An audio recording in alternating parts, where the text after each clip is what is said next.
Before I begin, actually, it would be really, really nice if y'all can just like quickly in the chat leave a line about where you're joining us from, what you do or study, or whatever other things you're engaged in. We'd love to know a little bit more about you. And now to tell you a little bit about Boondh ourselves, we are a social enterprise. We were based in Bangalore, but now we're geographically agnostic because the pandemic has all of us working from our homes. And we are working towards making menstruation a non-issue in India. Now, the different ways that we approach this is through different kinds of campaigns, whether it's directly intervening with communities and engaging with them, or building capacities among college students or young professionals so that they can become menstrual educators within their own circles. It's through campaigns like the Periods and Patrakars campaign that we're here to talk about today, where we are advocating for media and reportage and discussions around menstruation to be more sensitive. We're also running a parallel campaign called the Stop Period Penalty campaign, where we're documenting stories of menstrual exclusion experienced by people that were kind enough to share their stories with us, and working towards, advocating for the constitutional basis on which we can negotiate this kind of exclusion. So we're basically up to a lot, and we are also working on enabling the shift to sustainable menstrual practices. So we do this through making menstrual cups and now cloth pads available for purchase on our web shop. But I think I've tooted our horn enough. So we'll come to the campaign itself now. Considering that we have been working in the menstrual health space now for about 5 years, over the years we have noticed that there is a significant need gap in terms of how effective the media can be, and how it is working right now. And this campaign is an attempt to narrow that gap, if not bridge it. And the purpose of it was targeted at media persons, but we also see value in how various stakeholders can engage with the toolkit itself, that we'll talk about later on, but engage with the campaign, and sort of all of us have a stake in the matter in becoming more sensitive towards discussing menstruation more responsibly. So through this campaign, we basically had a two-step process. The first was doing a secondary literature review sort of thing of coverage on menstruation by 6 Indian digital media outlets. So that was about 250, 260 articles, and sort of analyzing that for themes of where we can improve. And the second step was hearing from 3 different stakeholder groups on what they wish the media did better, or public discourse in general would do better. So these 3 stakeholder groups were journalists and editors, freelance, and people who work with organizations. And the second group was menstruators who come from marginalized communities. So these include people with disabilities, trans, non-binary, queer people in general, and also people from Dalit, Bahujan, Adivasi communities. And finally, the third stakeholder group that we spoke to was the community of people working in menstrual health and hygiene, so practitioners of menstrual education. And we combined responses and observations from these conversations along with our observations of the news that we have read, and attempted to put something together that we now present to you as a toolkit of recommendations that we are here to launch today. So like I mentioned earlier, right, that we do believe that there are multiple stakeholders that can affect positive change.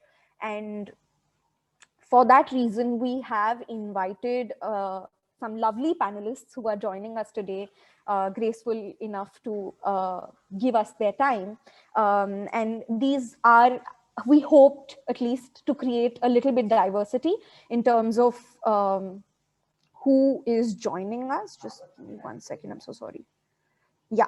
So initially, if you had seen our invite, then we initially had two panelists, Angelica Araban and Rituparna Chatterjee, who were slated to join us today on the panel. Rituparna is a journalist and Angelica is a political activist and founder of an organization called FemFirst Foundation. But unfortunately, because their family members have reported symptoms of COVID, they are forced to attend to that. So let's just all hope that they recover soon. And we have another panelist joining us that we didn't mention on our invite because she was kind enough to join us at a day's notice. We have Japleen Pasricha, who is a feminist activist and entrepreneur, founder, director of Feminism in India, an award-winning digital intersectional feminist media organization. And she has also been a TEDx speaker and a UN World Summit Young Innovator. Welcome, Japleen. Thank you so much for joining us. We really look forward to your inputs.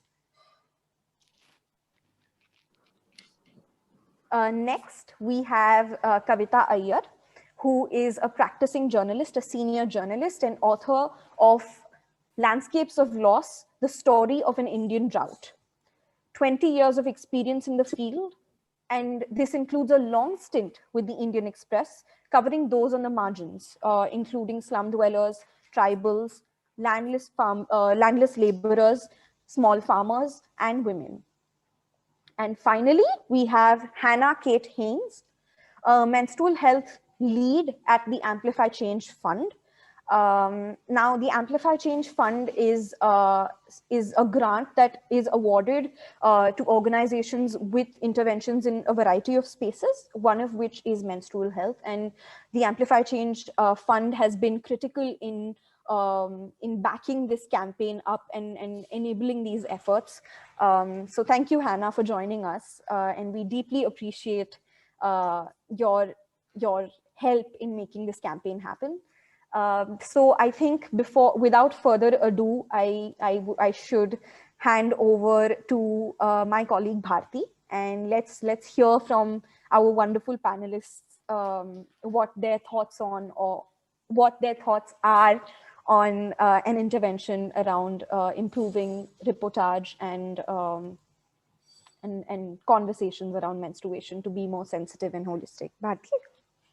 Thank you, Pratisha. Thank you all for being here with us.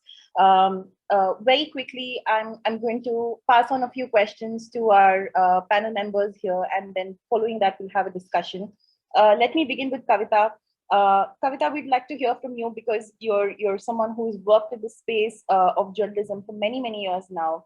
What are the challenges to reporting on menstruation within editorial processes, and how do you navigate them, specifically while reporting on something that is at the intersection of gender, health, rights, environment, justice, so on and so forth? And from our understanding, you work and report specifically about people in the margins. So we'd like to hear a lot more from that perspective as well.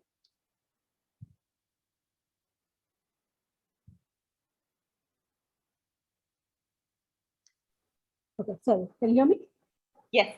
Okay, thank you for having me. And I think it's a great idea to have a toolkit for media organizations and others who can participate in making menstruation a non-issue. I think it's a lovely idea. I also love the fact that you've called it a toolkit. Also need to normalize toolkits. So congratulations on that. As a journalist of about a little more than 20 years now, one of the first things I'd like to say is that we see a lot more reportage about menstruation in mainstream media as well as in non-mainstream media.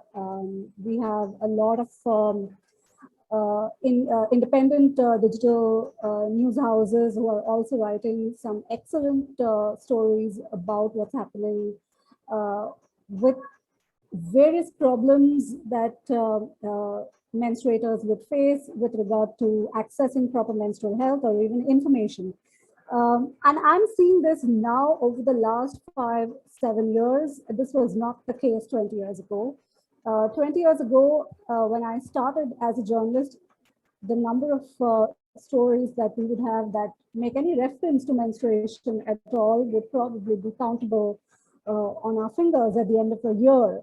Also, those stories would be done by the same one or two people in the newsroom, most likely women who write about gender or who write about rural women or who write about health. Also, a lot of those reports would be in some way associated with what journalists like to call a news peg. A news peg is when there is something that makes an event that makes that issue newsworthy. So if there's an announcement that a state government is doing about free sanitary napkins for all Zilla Parishad schools, or for example, if there is a budgetary allocation for menstrual education, and these are all things that we are hearing about in the last 5-7 years. This didn't exist previously. And therefore, I find that there's a welcome change, and that has happened quite organically with regards to reportage on the subject in the last 5-7 years. If we just look at the news from the last 6 months, 5 months, there are so many news stories that you can think of which are on or around the subject. For example, just right out of the top of my head, without doing any research on it whatsoever, I can think of stories that are pretty important. One being the one about menstrual leave and whether or not companies should support menstrual leave, whether women should support menstrual leave. And there was quite a volatile debate about that quite recently. Even more recently, the Gujarat High Court has made some comments about about cracking down on those who are continuing to practice any kind of taboos related to menstruation. Again, I mean, this is being reported because it's happening. If the court hadn't taken note of it, then I don't think the journalist would have written the story. And I don't recollect reading the story about that petition being filed, incidentally. So this is very welcome. Other very interesting stories, again, on the subject that I have come across in just the past 5-6 months. One, a set of stories is which I would categorize as COVID-related stories on menstruation. So I have read a detailed account of women reporting irregular periods because of the change in lifestyle and having to work from home, or that there is just so much more stress in working from home because they're almost doing 2 or 3 people's work while they're working from home. So many other changes, stress, just the stress of the situation. This was a detailed report in Times of India, and I was pleasantly surprised and happy to read it. There was also a story on one of the news websites about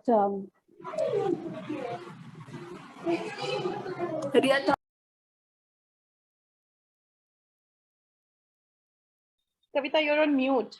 Can you unmute yourself? Okay, you muted me, except the host muted me. Am I audible now?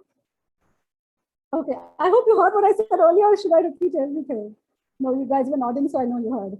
Okay, yeah, so even more recently, one of the news websites has published a detailed story about post-COVID menstruators who recovered from COVID and the impact of long COVID on menstruation and on menstrual health and on PCOS, etc. Again, something that I would have probably not seen in the newspapers 20 years ago had there been maybe not an epidemic, but I mean, there are so many other conditions so many other health conditions that have deep connections with menstruation. It could be anything from cancer to HIV to an accident to being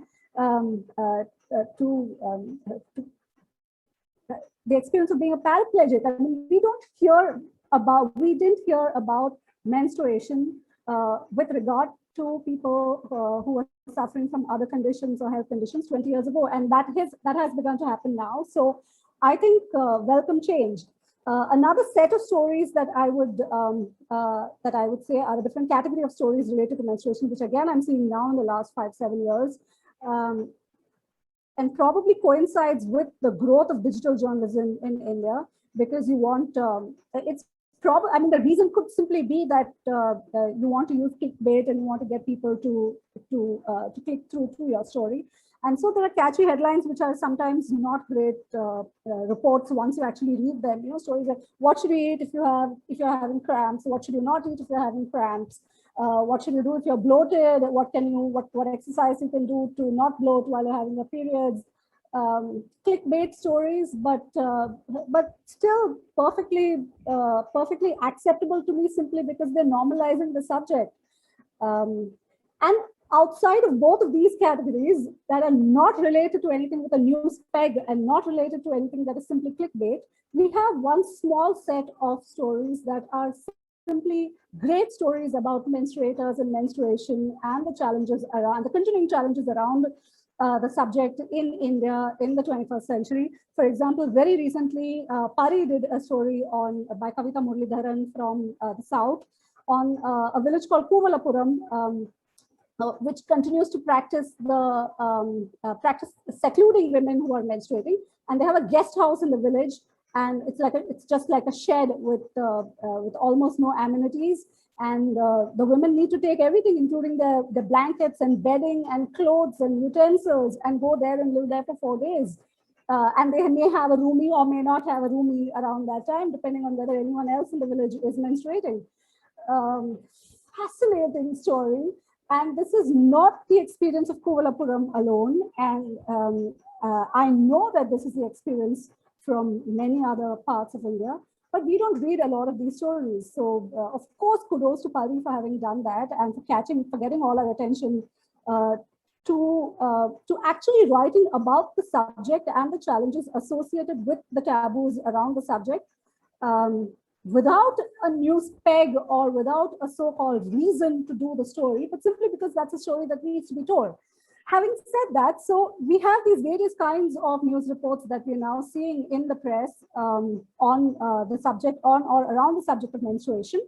But there are some challenges that I would like to point out here. One, that it's often difficult for a reporter to sell a story to an editor about menstruation unless it is a very, very sensational. For example, of course, something as horrific as putting women away in a little shed in the village through 4 days is, of course, it's shocking enough that editors would be interested in publishing if we had to find more such stories. But for example, if we had to simply write a more detailed account of doctors in COVID hospitals who are wearing PPEs and they cannot, and they're menstruating, and they cannot change their sanitary napkins or their menstrual cups or their tampons because they're in PPEs. I would love to read a full account, but it's been 13 months and so 13 or 14 cycles, and I haven't come across that account yet. So I suspect that it's not because reporters are not aware, but also that it's difficult to sell these stories to an editor as something that is of news value. That's of course on one hand, partially on account of the fact that newsrooms continue to be, many newsrooms, not all, many newsrooms continue to be dominated by men. That's one reason. The other reason is that even the women in the newsrooms, and it's unfortunate that there aren't more non-binary menstruators in our newsrooms. There are just so few. I mean, I've come across one in my career of 20 years. So viewpoints tend to not be very diverse on this subject. Even women in the newsroom, senior women in the newsroom, tend to follow the straight and narrow regarding what is newsworthy. And a story about doctors and the struggles they're having while menstruating while in COVID wards would probably make news if one of them had to write to the chief minister and say, give us 3 days of leave, give us menstrual leave. Then it would be news, and then we would have the discussions around it. So for example, women who run and menstruation, that became a small discussion online on a lot of social fora around the time that there was this one woman who posted on social media about running while she was on her periods. And she had a stained, she was wearing shorts, I think, and they were stained. And there was a photograph, and that went viral, and there were all kinds of opinions about it. And then the discussion started. So when there's a peg, then we follow the news. But unfortunately, we shouldn't be waiting for that peg. And unfortunately, those pegs are few and far between, also because those who are menstruating are not really making a big deal out of it, right? I mean, all the menstruators we know are just doing it quietly without really, without asking for attention at all at any time. So yes, and of course, my last and final point is that a lot of the problems related to menstruators and menstruation is concentrated in parts of India that continue to be rural, or a little far removed from the mainstream. And reporters in these areas tend to largely be male, even in an advanced or developed state like Maharashtra. And I have traveled extensively in rural Maharashtra. I don't have a single friend who is a reporter, a woman reporter in a Mofassal town. If you leave out Bombay, Pune, Nagpur, Nasik, and Aurangabad in India's most urbanized state, all the other small towns, tier 2, tier 3 towns, journalists are comprehensively male. I don't see, and I know journalists in villages who would be willing to call me and give me updates about what's happening in their villages when it's raining, when there's a drought, when there's a hailstorm, when there's a political rally.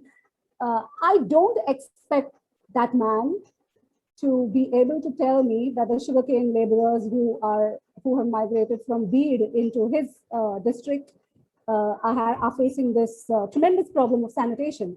I don't expect him to get that information and give it to me. Is it because I don't think men are up to it? I'm not sure, but I don't think that women are speaking to the men about it in any case. So I don't think that menstruators are also going to be comfortable talking about this issue to male journalists. So I think the problem is on both ends, and that society, hopefully we'll all of us be able to generate more diversity in newsrooms in Mofassal India. And that will help us also cyclically produce work that is more relevant to the discussion moving forward. Thank you. Thanks, Kavitha. Thank you for summarizing that so beautifully about like the existing challenges in the journalistic space to report or raise any issue surrounding menstruation. We'll have a few closing remarks towards the end. I encourage everybody to leave some questions to our panelists on the chat. I will move on to asking Hannah a few questions. And Hannah, particularly, we'd like to understand from you as to how the discourse on funding for strategic menstrual health programs or policies or interventions come about. And is that linked a lot to our consumption of news and menstruation in media itself? And how different is it from the way decisions would be made in funding organizations or in the international development discourse on sexual and reproductive health? And I would like to follow up that question with AmplifyChange being a leader in the menstrual health space in funding and incorporating a lot of forward-looking programs and thoughts. How does AmplifyChange itself, or like organizations similar to AmplifyChange, include this discourse within their everyday lives and within their workplaces itself? Perfect. Can you hear me okay, Bharti? Yes. Cool, perfect. First of all, thank you for having me, and thank you for inviting me. I'll answer in two parts, and just let me know if I missed anything. But essentially, with regards to the discourse on funding for strategic menstrual health programs and how that comes about, and the kind of interlink with sexual and reproductive health and rights, I would argue from our standpoint that menstrual health it's had varying influences, but predominantly it's been very focused in WASH and education. Most donors from those backgrounds were the first to kind of start investing in menstrual health programming. I mean, that's helped. It's been very powerful for framing the discourse in different ways, because a lot of people involved in menstrual health come from this very pragmatic WASH background, which, is more focused on kind of service provision, such as, building toilets, but unfortunately less understanding of the social context. And then I think what that's led into is this focus on school-based programs. So essentially these kind of pads in schools programs, which we see a huge amount of applications for. They often lack sustainable, holistic approaches that include the broader community. So, they're solely focusing on school-aged girls, not anyone else. It's almost as if, you leave school and you stop menstruating and that's it. I mean, there seems to be a slight shift now. There's a little more emphasis, and I think this is down to grassroots organizations. This is down to civil society for this push for the inclusion of trans and non-binary experiences of menstruation. This is very, we've had groups working on this, but they haven't been so forthcoming in it because they kind of weren't sure that a donor was interested in that kind of unconventional story. But previously, everything from the language we use to talk about menstruation, the language we write about menstruation, the language we absorb to do with menstruation has solely been focused on that experience for cis women. So we're really looking at pushing for more inclusivity and seeing that as our Amplify Change kind of menstrual health portfolio grows. I think, like sexual and reproductive health and rights, menstrual health should be based around both choice and education. So I'm talking kind of hardware and software here having to be answered for. It can't all be about building toilets and pads in schools. We need to have these menstrual health conversations in the community, and the focus needs to be shifted to more of a focus on destigmatizing menstruation as the taboo it now seems and has always seemed to be, rather than these programs that, in my opinion, continue to facilitate secrecy and shame. I would say that menstrual health, I feel, is at this kind of sweet spot, this nexus of education, SRHR, the environment, WASH, and I think far better coordination needs to happen between all of those sectors in order to respond to the kind of ranging and growing and ever-changing menstrual health needs and demands, particularly from the global south. On that, I'll kind of touch a little on Amplified Change, but in sense, we recognize menstrual health as a cross-cutting SRHR theme. We focus on overlooked and marginalized communities such as refugees, people with disabilities, and those with menstrual disorders. And you can't separate menstrual health from sexual and reproductive health and rights, as an adequate, dignified, and personal menstrual health rights are sexual and reproductive health and rights. So we continue to support inclusive and holistic menstrual health projects that they do work on access to products, but also importantly access to education for all those who menstruate. But also we focus a lot on public dialogue and stigma reduction in order to normalize and mainstream those conversations. I hope that's kind of captured the first point, but I just, in terms of how Amplify Change build capacities to incorporate those kind of inclusive and holistic discussions on menstruation, I think all of our grants are with organizations registered and led from the Global South. The majority are women or female identified led. They do come from, and they respond to the needs of the communities. So we don't prescribe, which I think a lot of donors are guilty of. We build capacity and offer guidance, but we're fundamentally demand driven, which I think is incredibly rare in the space. We support very small organizations and activists and give them a chance where others don't. And I strongly believe that grant making directly to organizations is one of the most sustainable and equitable approaches to funding, but also one of the rarest to come by.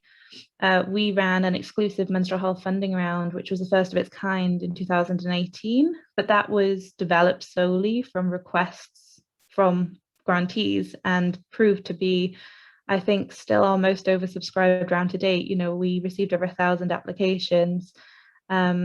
and for menstrual health in particular, what we chose to focus on in that round was highlighting the entire menstrual health life cycle and for all populations.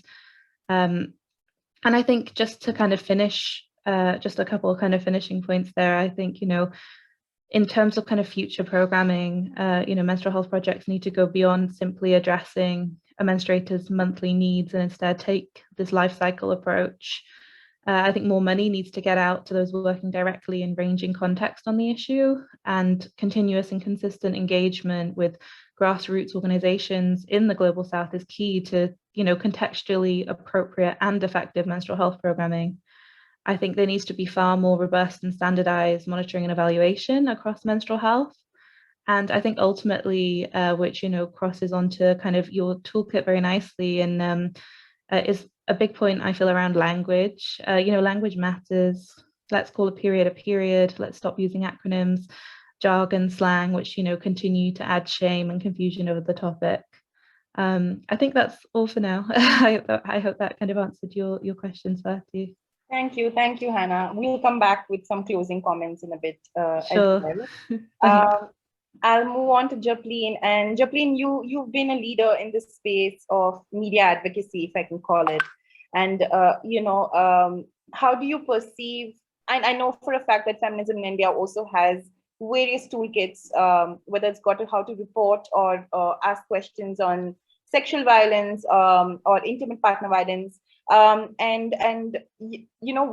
from your experience, how do you see the efficacy of a toolkit like this? And we'd also like to understand from you, beyond the toolkit itself, how do we get to actually have stakeholders adopt, and how do we work on, expanding our outreach on initiatives like this? Hi, everyone. Thank you, Bharti, and thank you, Boondh, for having me here. I will speak from experience of having a similar toolkit. So just context for everyone else. FI created a toolkit on gender-based violence and media reportage, and how mainstream media in India, what are the fault lines when it comes to reporting on rape and sexual violence, and how they can do a better job. So we created a ethical reportage guidelines, a toolkit, and also we dedicated a section to how to interview survivors, because that's also a key part of when it comes to, reporting on gender-based violence. And sorry, one more key part that we did, which was actually very successful, but let me come to that later.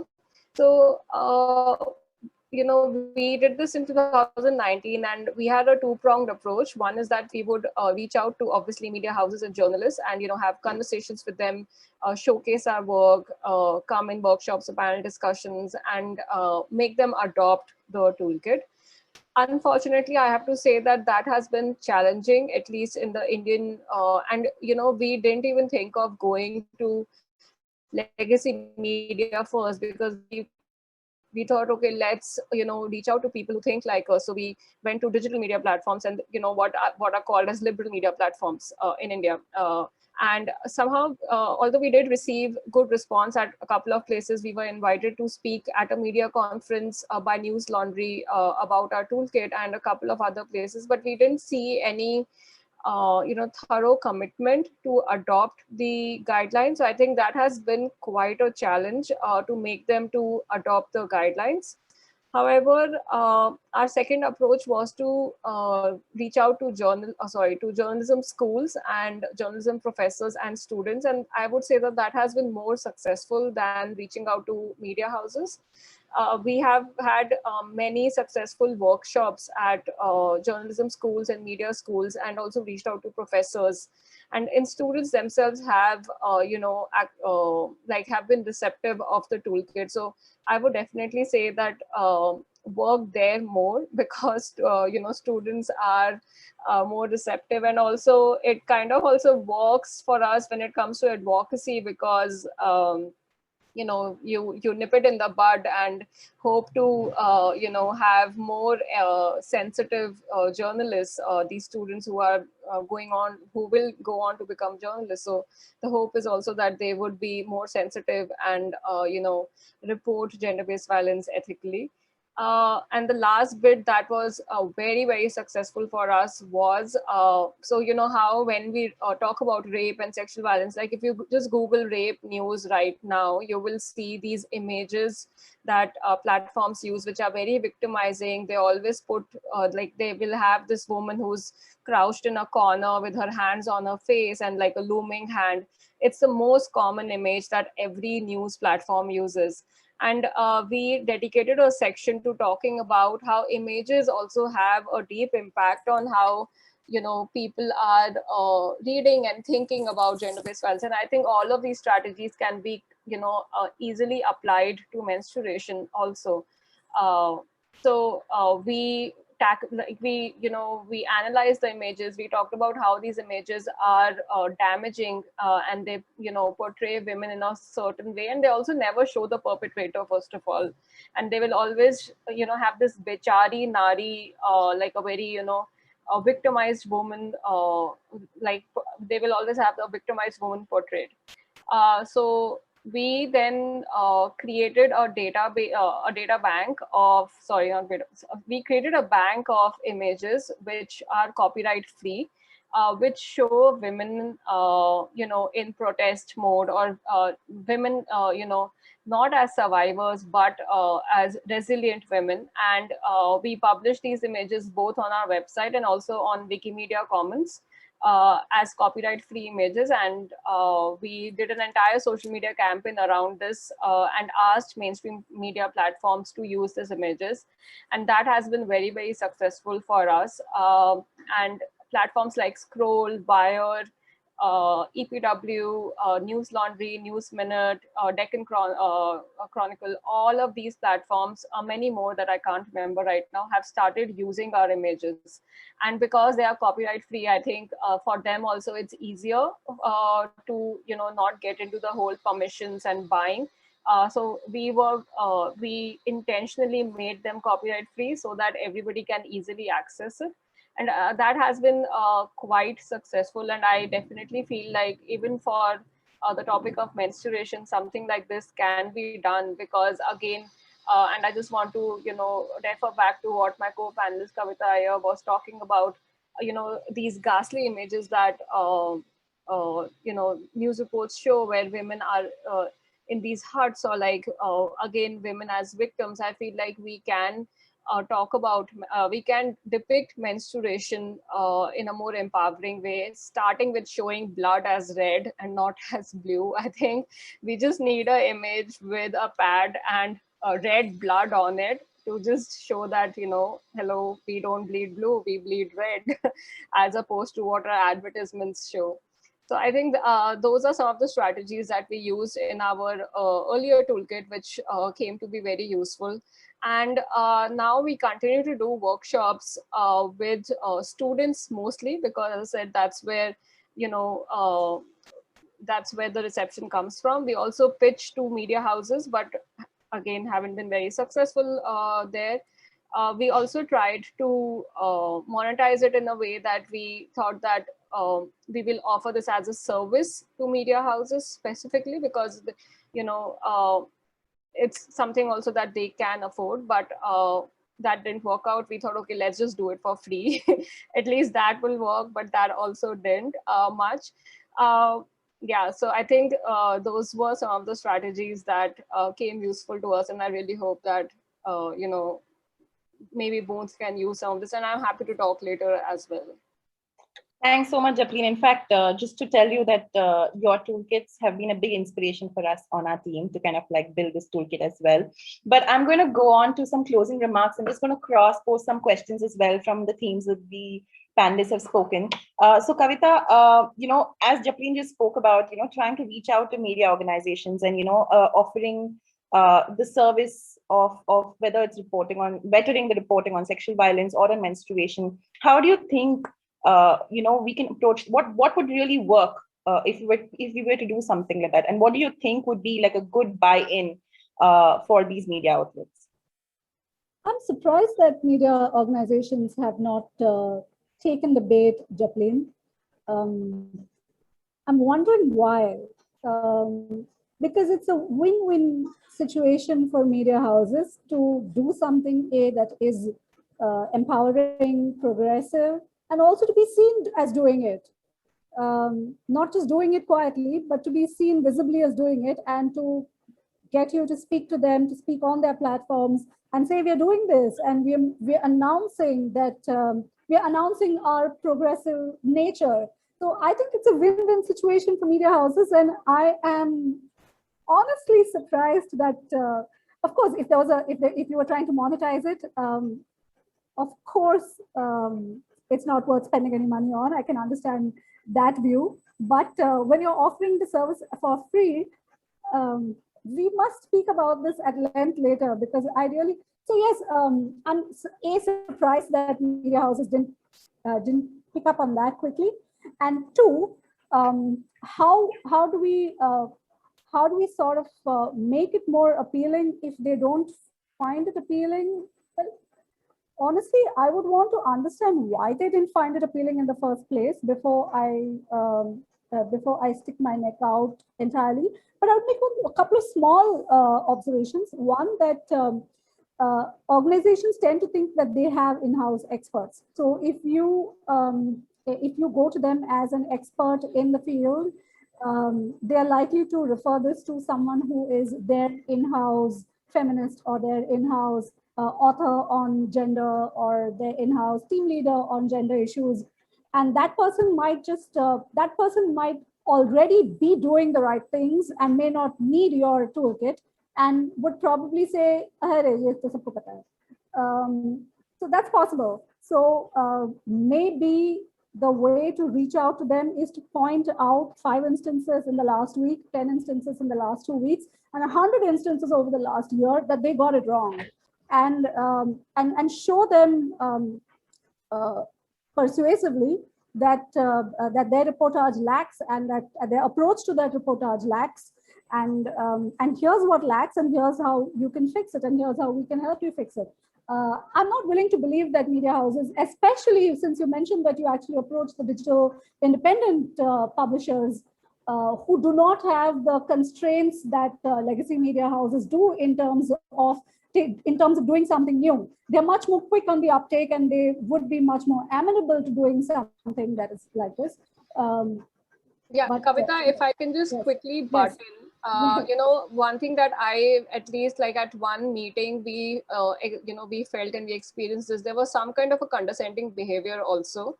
You know, it was like, oh, you know, we are a young media platform led by young women. So I don't know if that age, you know, that whole, how old you are and what kind of experience you have, and you are these two young, so I and a colleague went, and we were both like, you know, at that time under 30.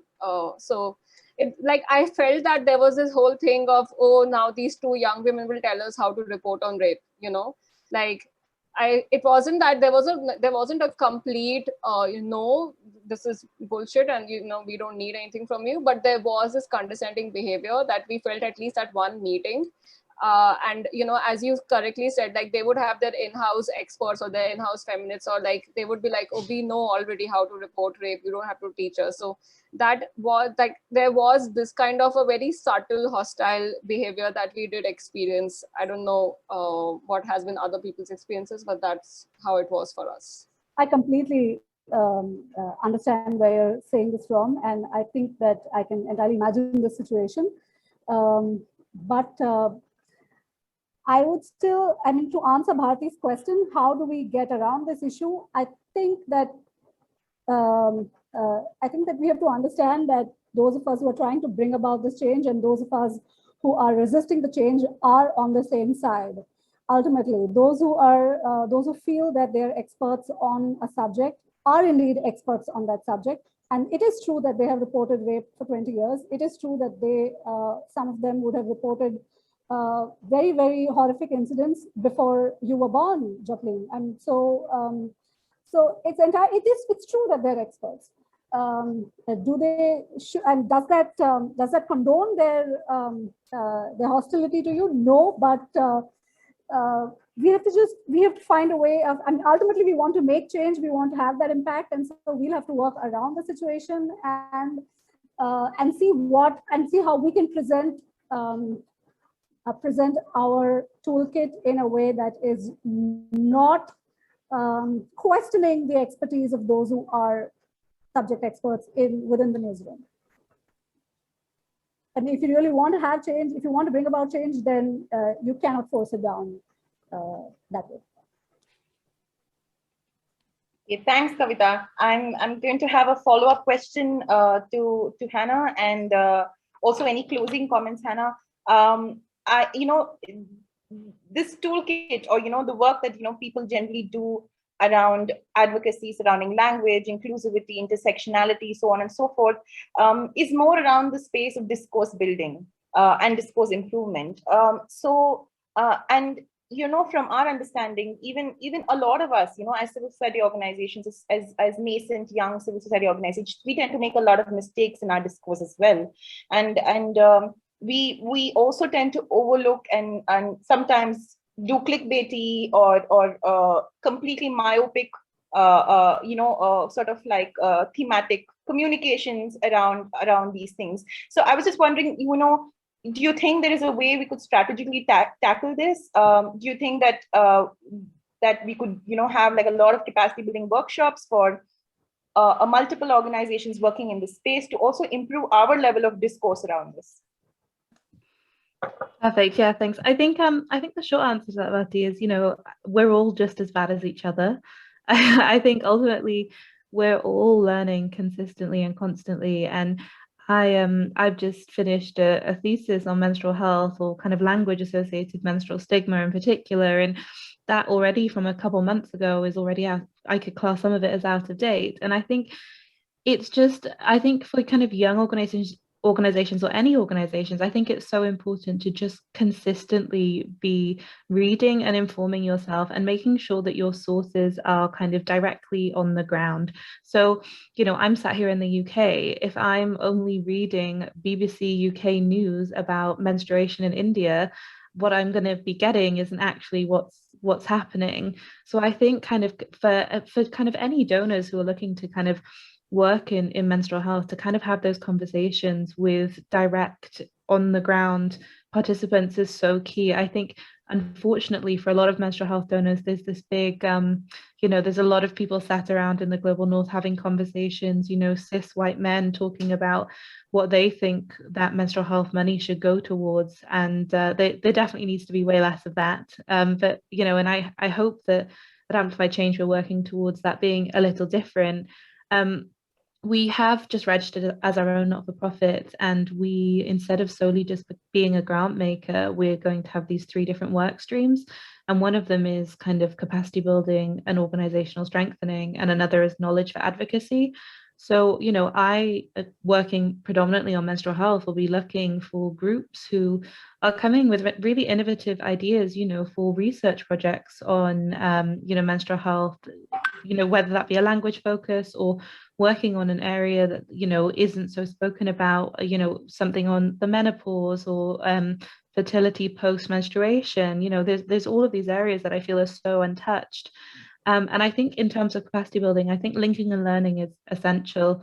I think it's also kind of helping each other out and lifting each other up. So I think what we're quite good at in AmplifyChange is we have, many groups that we're quite willing to just be like, look, someone is doing this excellent piece of work on this, and I know someone else working on menstrual health in prisons, for example. So why don't you guys have a conversation?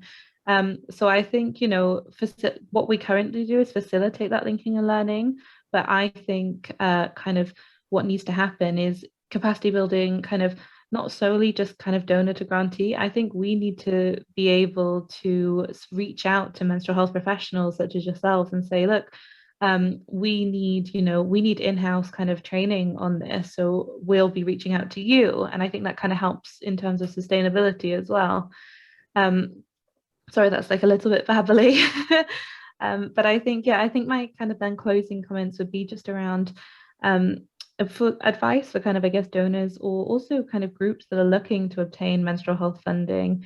I think essentially, to bang on about it a little more, this kind of menstrual health as a life cycle needs to be more considered. I think again, like, let's stop creating programs for menstruators without menstruators. Let's include those people who are your direct beneficiaries at all stages of the project. And you'll very quickly realize that handing out 10 pads a week to a child in a school isn't the fix. I think, continue to champion voices of all those who menstruate or have menstruated, inclusive of those stories that aren't being told. Let's stop seeing menstruation as solely a women's issue. And I think, COVID-19 in particular has illustrated this increased need for community level engagement and kind of new ownership over these menstrual health programs that were once solely school based. But when schools closed, people started having these conversations in the community. They started taking their programs into the community, including, men and boys in the conversation for the first time. And ultimately, I think, education and awareness is the most powerful tool we have in continuing to destigmatize menstruation. And I think that's almost, to me, I can flip that into a positive. Schools have closed. Where are these conversations happening? They're happening in churches, they're happening in community centers, they're happening in all of these spaces they never normally would have. And I really, really hope and will continue to advocate for any kind of applications we see at Amplify Change that focus more on these kind of much more inclusive conversations that aren't just school-based. Thanks, Hannah. I'm told by the team that we're short on time, so I'm going to pass it on to Japleen and very quickly closing comments. But I'm just going to say, in some way, I do perceive our collectives, civil society work as gatekeepers of even the reportage that the media kind of like gives. I mean, feminism in India is like doing great, particularly around that. So any closing comments, Japleen, quickly? Thanks, Bharti. I'll be quick. So I think apart from media professionals, and as I was reading the toolkit yesterday, it's also very useful for in general, like writers, and now there's a huge surge of content creators on social media. I think we also need to look at like that demographic, because media in itself is now, it's not just your mainstream media or legacy media. Media is so broad. So I feel like that's also a demographic or like a target group that Boondh should definitely look into.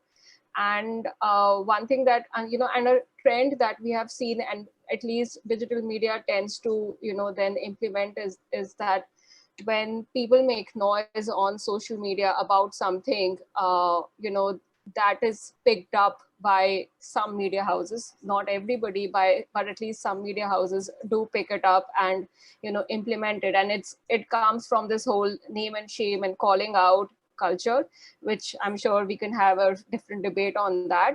But at least we have seen, like, for example, even though we have a law which says that you cannot share the name and identity and pictures of a rape survivor, but still so many media platforms do.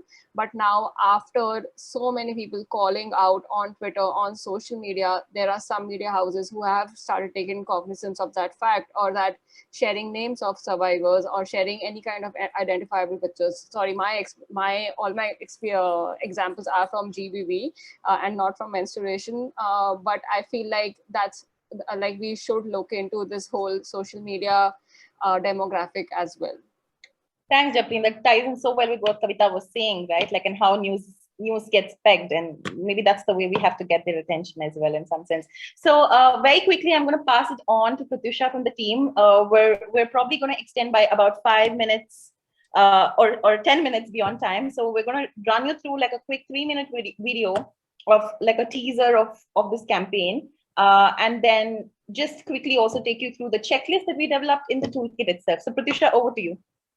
And thank you everybody. Thank you, Bharti. Am I audible? Can you confirm that? Yes. All right, great. So before actually the teaser that Bharti is talking about, we will show you that very, very shortly. But before that, I have a few observations that we'd like to share from our studies of our surveys with people, basically, that sort of cement exactly what our panelists have talked about, right? So like Kavitha had stated earlier, that it is hard to sell stories to editors on menstruation and to convince them that this is newsworthy if it's not based in a controversy or something trending on some level, right? So this was confirmed by all the journalists and editors who responded to us. They said that stories are allocated based on trends and past experience. And what that means for us is that people who write on gender or culture will readily be able to write about menstruation, but there are aspects of menstruation that are reflected in the business sphere, in sports, in economics. So there are a lot of intersections where menstruation does seem relevant but doesn't make the cut in terms of public discourse. Then lack of expertise was another constraint that was cited. And just again, like Kavitha had said, that they are based in trends and being newsworthy because some event has occurred or something dramatic has happened on some level.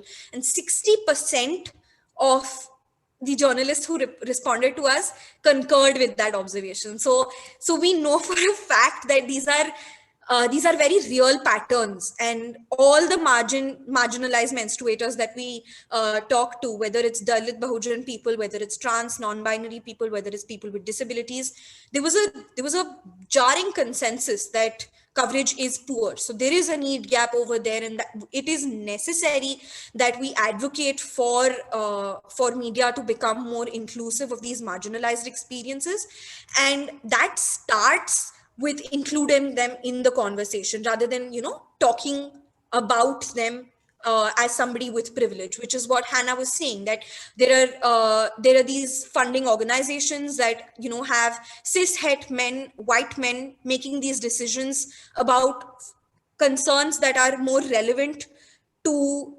demographics that they are not privy to. So those were some findings that sort of felt relevant in light of whatever our panelists talked about. So I thought it would be relevant to bring them up here. Just take a couple of minutes to do that. So I am now quickly going to show you the teaser that that Bharti briefly mentioned. Wait a second. I don't think I'm sharing computer sound. Yeah. Can you confirm if you're able to hear? 6 English digital media outlets. Is it audible? Yes, go ahead. Okay, great.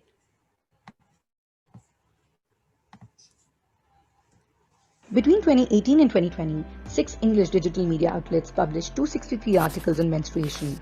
And when we looked at them, we found that 97% of the stories didn't use inclusive language, 91% of the stories didn't accurately cite data and reports, and 93% of the stories were just one-time reports, no further follow-up.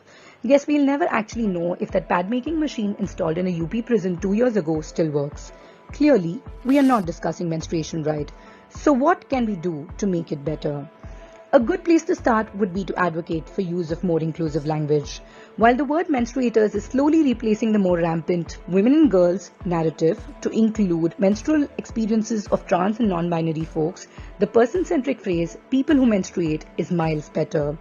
Alongside inclusive language, we also need better data. Data has the power to startle one into action, and stating decade-old statistics does not paint a real picture, or most importantly, help us move on and fill the real, actual gaps. Periods are not just about pads and pad-making machines. Holistic coverage on all product options outlining the features and considerations of each of them, whether disposable or reusable, is fundamental. And we need to talk about informed choice. Even in context of the ongoing pandemic, aren't government schemes and their implementation worth investigating? As for menstrual disorders, the coverage is scanty, inconsistent, and lacks expert opinion. Disorders such as endometriosis, PMDD, and the lesser-known menstrual conditions rarely make it to news. So many questions, such few answers. And while listicles floating around the internet will make all kinds of bizarre and unscientific claims to provide us answers, they are seldom backed by expert opinion. Whether it's menstruation or anything else, we have a right to accurate, reliable, and verifiable information. And any qualified expert would tell you that a menstruator's socioeconomic standing has a huge role to play in their menstrual care choices. When we make judgments about a person's choice to use cloth to manage their period and call it backward, we undermine their agency and rationale. Rather than disregarding the nuanced realities that are at play, maybe it's time we changed our lens and questioned the lack of water, sanitation, and hygiene infrastructure that inform and perpetuate these choices. Sympathy will not take us forward.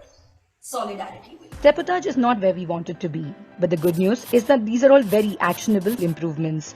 If you're wondering where to start with better period coverage, maybe exploring some of these questions would be a good place to start. And we at Boondh have designed a checklist that can help us talk about menstruation in a more responsible, reliable, and holistic way. Reach out to us for more. Thank you. I hope that played without any glitches. All right. Okay, so Bhiksha, can you please share your screen and show us the checklist?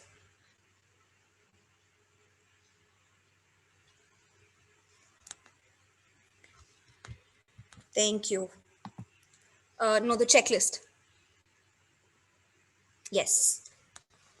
All right, so so this is actually just a snapshot of a much larger toolkit with detailed recommendations, but we're going to quickly run through this. And this is part of the toolkit document that we will be sending to you at the end of this session. So fret not. If you miss some things on this document, you will get them on your email. But let's quickly run through the broad overarching strokes of our recommendations. Now, scroll further. Thank you. Yeah. So the first thing that we need to take care of is credibility. And this is not just in reportage. Of course, this, while we're approaching it in this conversation as for reportage, this is something that all of us in whatever capacities we are engaged in can incorporate into our discussions on menstruation. And that is important because we inform the culture that media reports on. So if we push for it as a public, as consumers of the media, then we are automatically driving change. So credibility is a critical thing, and two ways to do this. One is being able to, one second, enabling the reader to be able to backtrack data that is cited in a report to an actual report that is being cited. Right now, there is a lot of ghost data. So there are statistics on reports that we cannot trace back to a study or a survey that substantiates that claim. So that is one thing to do, which is severely lacking. Then in terms of inclusivity, like our panelists have underlined, it is important to include stories of menstruators from marginalized communities and use language that is positive, in the sense that, say, for example, if we're talking about menstrual disorders, very often the headlines or the bylines, not the bylines, sorry, the subheadlines, say that menstruators suffer from a disorder, when it's a much nicer way to put it when you say someone lives with a disorder or is a survivor of a disorder, because that is empowering in some sense, and not victimizing, which is something that Japleen also quite significantly paid attention to. Now, the next thing is the importance of a criticality when we're reporting on menstruation. And this entails a couple of things. The first is that we need to be unsensational in headlines as far as possible, because while clickbait works in terms of click-through, it's also sometimes misrepresentative. And there are examples of this in the toolkit. So I think that will substantiate this recommendation much better. So I will leave you to reading the toolkit on that one. And in terms of trending stories, because like we discussed, right, that a lot of coverage happens based on an issue that has just occurred, it's important that we offer critical perspective on it, right? There was a lot of coverage, for example, that happened about an incident that happened in Boondh, where 66 college-going girls were made to strip, and they were checked to know who was menstruating. And there was a lot of coverage on this. It also made front page news, which is very rare for stories about menstruation. But none of those stories were critical in terms of understanding the code of conduct of this institution that allowed such a thing to occur, or if people were pulled up for it, the people who did this kind of heinous thing. So there are a lot of trending stories that have room for critical perspective. And in terms of intersectionality, this is a very important value that we need to inculcate in our discussions. And there are two main ways of doing that. The first is looking at menstruation as more than just a women's issue. It is an environmental issue. It's a human rights issue. It's a health rights issue. So there are multiple dimensions from which we can approach menstruation, and we must. And the second is to pass the mic on to people from marginalized communities when telling their stories, right? It's not serving the purpose if a cis able-bodied upper caste menstruator is telling the story of a lower caste disabled and marginalized in any other way kind of menstruator. So those are a couple of things that we need to keep in mind when it comes to intersectionality. And the final bit of this checklist is a recommendation on what else could make it to the mainstream discourse on menstruation. And I just have a couple of things I want to highlight. The first is we need to talk more about menstruation and menstrual experiences in context of disasters and humanitarian relief. And for now, for example, in the COVID pandemic, and with health workers and migrant laborers and things like that. And the second is to also bring to the mainstream discourses on alternative products beyond just disposable pads, and also medical advancements and research that happens in context of menstruation, because pushing for research is a very, very important issue that is faced by menstrual health practitioners, and the media is a great way to do that. So I think with that, we wrap up our checklist. I know I rambled on quite quickly, but we assure you again that we will be emailing this to you in its entirety, so you can access it there. And we're also putting the link to download the toolkit in the chat box, so you can download it immediately if you want to. And finally, I think taking inspiration and building on what Japleen said about the importance of workshops with journalism students and journalism professors, media professors in general, we are in fact facilitating workshops with various stakeholders, not just with journalists, because we do see purpose, like we said, in multiple stakeholders using this toolkit. So if you work in menstrual health, if you work in WASH, if you work in the media, if you're a student, wait, am I audible? Yeah, Pratisha. Okay. Sorry, my headphone disconnected, so I didn't realize. Yeah, so so please ensure that you enroll for workshops if you're interested, and we'll definitely schedule something. And finally, here is a small request that you share this toolkit forward with whoever you think stands to benefit from it, because that's the whole purpose behind putting in this work, that we make it available to the people that can benefit from it. And we do believe that we don't have access to everybody. So so if you could share it forward, that will mean everything to us. And finally, I'll just have Subiksha just put in our contact information on the screen for you guys to take note of if you want to get in touch with us. Of course, we are accessible through email anytime. So write into us over email or through social media. Our handles are, Subiksha, can you go to the next slide, please? Thank you. So our handles are on here, and feel free to get in touch. We look forward to hearing from you, and we are very, very, very grateful for your time and your inputs.